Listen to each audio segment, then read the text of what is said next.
I'll be honest, there are sections of Paul's letters that I rather wish he hadn't written. I'm certainly not the first person to point out that Paul's view of women and their place in society has caused all sorts of issues throughout the years. But I also continue to say that Paul was writing in a time and place far different and far removed from our own time and place. Paul didn't know that what he was writing would ever be included in the Christian biblical canon. It's possible he might have said things differently if he had known then what we know now. But then again, the very nature of the Bible is that it contains the writings and reflections of people who were just trying to figure out what faithfulness looked like in their own time and place. It is the very same task that faces us today.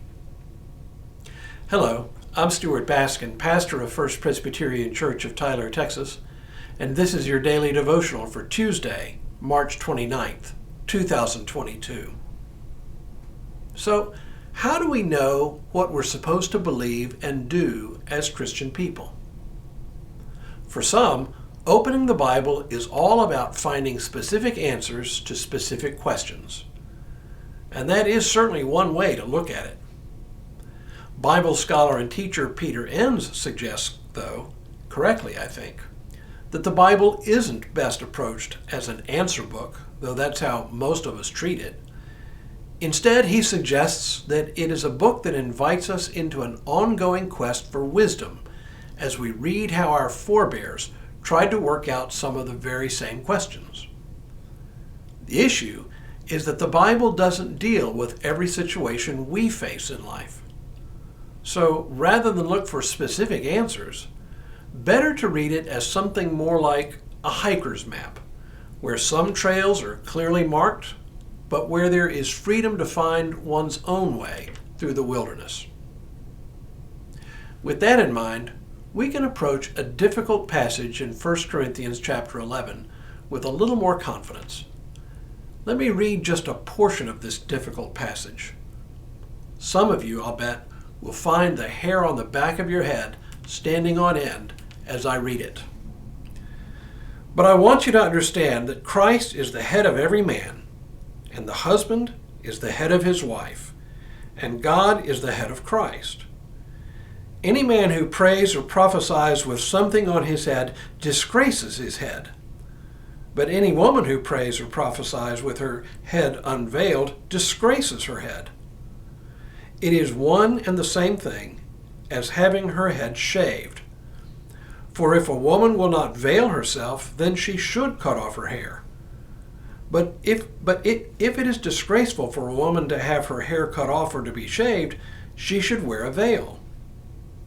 For a man ought not to have his head veiled, since he is in the image and reflection of God, but woman is the reflection of man. Indeed, man was not made from woman, but woman from man. Neither was man created for the sake of woman, but woman for the sake of man. Yow! Gentlemen, I dare you to insist on this in your own households. Call me if you do and tell me how it goes. I'm betting it doesn't go well. The problem is that we tend to think that Paul is always writing universal principles. Nothing could be further from the truth.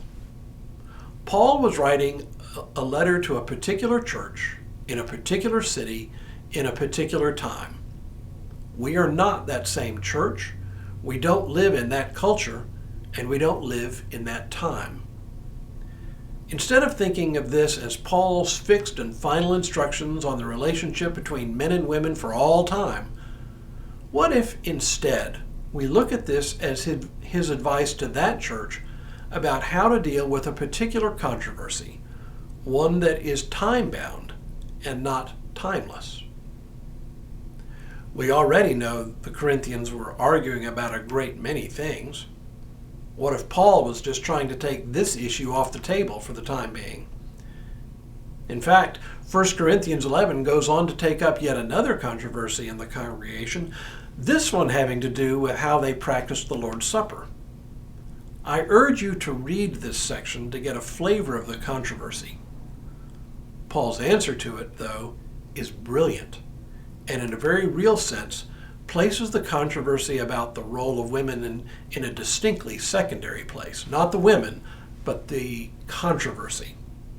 The words he says about communion are words we continue to repeat each and every time we share the Lord's Supper, even today. Pay attention to how he begins. For I received from the Lord what I also handed on to you, that the Lord Jesus, on the night when he was betrayed, took a loaf of bread, and when he had given thanks, he broke it and said, "This is my body that is for you. Do this in remembrance of me." In the same way, he took the cup also after supper, saying, This cup is the new covenant in my blood. Do this as often as you drink it in remembrance of me. For as often as you eat this bread and drink the cup, you proclaim the Lord's death until he comes. Two very different kinds of instructions. One time-bound, the other timeless. One, a set of instructions from Paul to the Corinthians. The other, a set of instructions from the risen Christ to Paul. One, Paul simply calls tradition. The other, the word of Christ. Who would argue that these two sets of instructions are of equal weight and value? Certainly not I. That would be the height of folly. When we return tomorrow, we find Paul at his very best. But for now, may God continue to bless you and keep you in all that you do this day and in all the days ahead.